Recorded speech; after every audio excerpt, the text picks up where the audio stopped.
بسم اللہ الرحمن الرحیم 25 دسمبر 2021 کو فیصلہ کیا گیا کہ پاک پتن کے اس علاقہ کے اندر شجر کاری کی جائے، لہذا فیصلہ یہ ہوا کہ پہلے سڑک کو ٹریکٹر سے برابر کیا جائے۔ ہماری ٹیم کی انتھک محنت کے بعد یہ جگہ پودے لگانے کے لیے بالکل تیار تھی۔ 25 دسمبر کی مناسبت سے ہم نے اس ایریے کو جناح پارک کے نام سے منسوب کر دیا، اور اب باری تھی اس علاقے میں ایک ترتیب کے ساتھ گڑھے کھودنے کی۔ گڑھوں کی کھدائی کے بعد ہماری ٹیم پودے لگانے کے لیے بالکل تیار تھی۔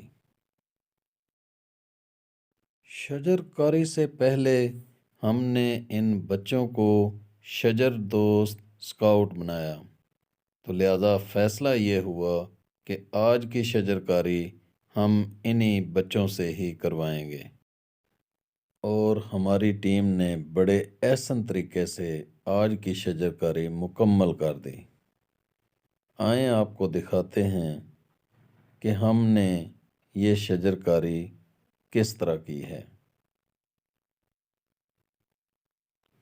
یہ ہم نے امرود کے پودے لیے ہیں، اور بڑے سائز کے پودے ہیں، اور چند پودے اس کے اندر ہیبسکس جو کہ پھولوں والا پودا ہے وہ بھی لگائے ہیں۔